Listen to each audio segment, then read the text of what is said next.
নমস্কাৰ বন্ধুসকল, welcome to my YouTube channel Assam career job. আজি পুনৰ আপোনালোকৰ বাবে বহুত ভাল খবৰ আহি গ'ল। ন্যায় বিভাগৰ ফালৰ পৰা নতুনকৈ চাকৰি মুকলি কৰিলে 2025 বৰ্ষৰ কাৰণে জিলা দণ্ডাধীশত চাকৰি আহিছে। গ্ৰেড 3 আৰু গ্ৰেড 4 লেভেলৰ ভেকেঞ্চি হয়।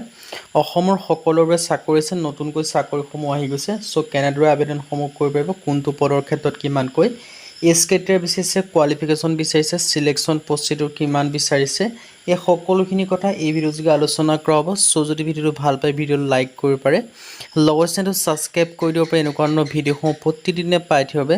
আৰু আমাৰ হোৱাটছআপ চেনেল ভিডিঅ' ডেছক্ৰিপশ্যনত দিয়া আছে, তাত গৈ আপোনালোকে ফ'ল'টো কৰি দিয়ক।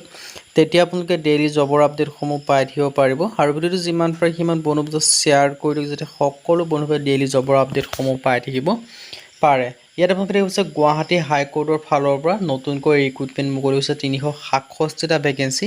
আৰু যিকেইটা ভেকেঞ্চি আপোনালোকৰ নিজৰ জিলাৰ আপোনালোকৰ যিটো দণ্ডাধীকৰণ থাকে বা জিলা ন্যায়াধীকৰণ থাকে, তাতে আপোনালোকে চাকৰি পাবলৈ সক্ষম হ'ব। চ' মই সকলোখিনি কথা জনাই আছোঁ। চ' ভিডিঅ'টো আপোনালোকে শেষলৈকে চাব।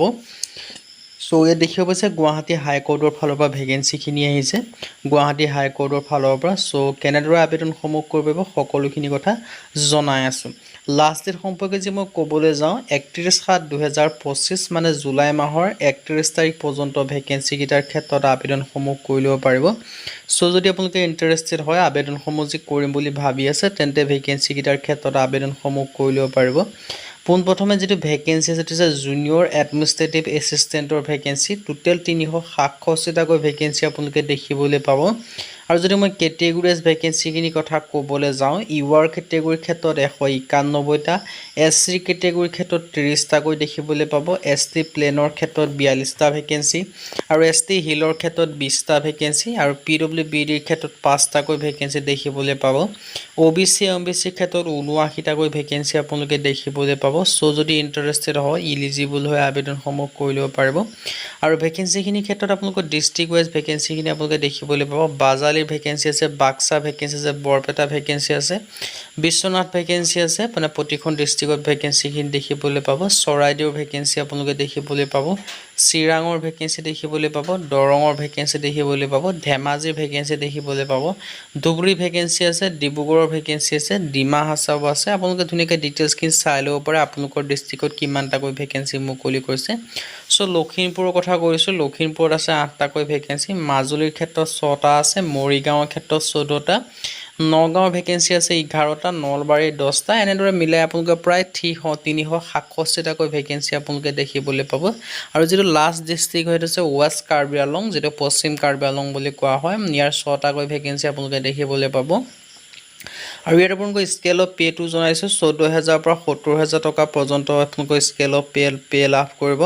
এলিজিবিলিটি ক্ৰাইটেৰিয়াৰ ক্ষেত্ৰত আপোনালোকে ধুনীয়াকৈ দেখিব পাইছে, চিটিজেনশ্বিপ আপোনালোকে ইণ্ডিয়ান হ'ব লাগিব, তেতিয়াহে আবেদনসমূহ কৰি ল'ব পাৰিব।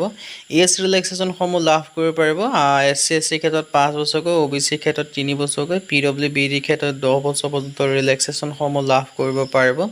আৰু আপোনালোকৰ কম্পিউটাৰ নলেজ প্ৰয়োজন হ'ব, অফিচিয়েল লেংগুৱেজ প্ৰফিচিয়েঞ্চি আপোনালোকে জানিব লাগিব। চ' যদি ইণ্টাৰেষ্টেড হয়, ইলিজিবল হৈ আবেদনসমূহ কৰি ল'ব পাৰিব। আৰু প্ৰতিটো কেটেগৰীৰ ক্ষেত্ৰত আপোনালোকে এপ্লিকেশ্যন ফিজ কিছু ক্ষেত্ৰত পে'মেণ্ট কৰিবলৈ ডিটেইলছখিনি দিয়া আছে। আৰু যদি মই হাউ টু এপ্লাই কথা ক'বলৈ যাওঁ, ইয়াৰ ক্ষেত্ৰত যিটো গুৱাহাটী হাইকোৰ্টৰ অফিচিয়েল ৱেবছাইট আছে, সেই অফিচিয়েল ৱেবছাইটৰ থ্ৰুদি গৈ আপোনালোকে আবেদনসমূহ কৰি ল'ব পাৰিব। চ' যদি ইণ্টাৰেষ্টেড হয়, ইলিজিবল হৈ আবেদনসমূহ কৰি ল'ব পাৰিব। আৰু জি এছ চিৰ পৰা ভেকেঞ্চি আহিছে, 15 জুলাইৰ পৰা আবেদনসমূহ ষ্টাৰ্ট হৈছে, আৰু 31 জুলাই ইয়াৰ কাৰণে লাষ্ট ডেট হয়, তাৰ আগতে আবেদনসমূহ কৰি ল'ব লাগিব। আৰু ইয়াৰ মই চিলেকশ্যন প্ৰচিডিউৰটো জনাই দিছোঁ।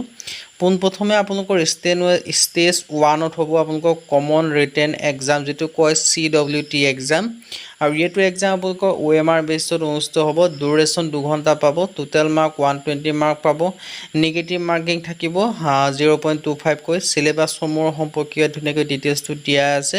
চ' যদি ইণ্টাৰেষ্টেড হয়, ইলিজিবল হৈ আবেদনসমূহ কৰি ল'ব পাৰিব। আছামিজ লেংগুৱেজ টেষ্ট, অসমীয়া লেংগুৱেজটো আপোনালোকে জানিব লাগিব, যাৰ সহায়ত আপোনালোকক টেষ্ট কৰিব। তাৰপিছত আপোনালোকে 1:5 ৰেচিঅ'ত, মানে এটা পোষ্টৰ এগেইনষ্টত 5জনকৈ শ্বৰ্টলিষ্টেড কৰিব। তাৰপিছত আপোনালোকৰ হ'ব ষ্টেজ 2, ইয়াত আপোনালোকৰ কম্পিউটাৰ স্কিল টেষ্ট হ'ব, কম্পিউটাৰ টাইপিং টেষ্ট অনুষ্ঠিত হ'ব, আৰু তাতো প্ৰফিচিয়েঞ্চি ভালদৰে জানিব লাগিব। তাৰপিছত ষ্টেজ 3 হ'ব ভাইভা ভইচৰ 15 মাৰ্কছ। চ' ইয়াত যদি চিলেকশ্যন লাভ কৰে, ফাইনেলি আপোনালোকে চিলেকশ্যনসমূহ লাভ কৰিব পাৰিব। চ' যদি ইণ্টাৰেষ্টেড হয়, ইলিজিবল হয়, আপোনালোকে আবেদনসমূহ কৰি ল'ব পাৰিব। চ' আজি ভিডিঅ' ইমানে। যদি ভিডিঅ' ভাল পালে লাইক কৰিব পাৰে, লগৰ চেনেলটো ছাবস্ক্ৰাইব কৰি দিব পাৰে, এনেকুৱা ধৰণৰ ভিডিঅ'সমূহ প্ৰতিদিনে পাই থ'বে। আৰু আমাৰ হোৱাটছআপ চেনেল ভিডিঅ' ডেছক্ৰিপশ্যনত দিয়া আছে, তাত গৈ ফ'ল'টো কৰি দিয়ক, তেতিয়া ডেইলি জবৰ আপডেটসমূহ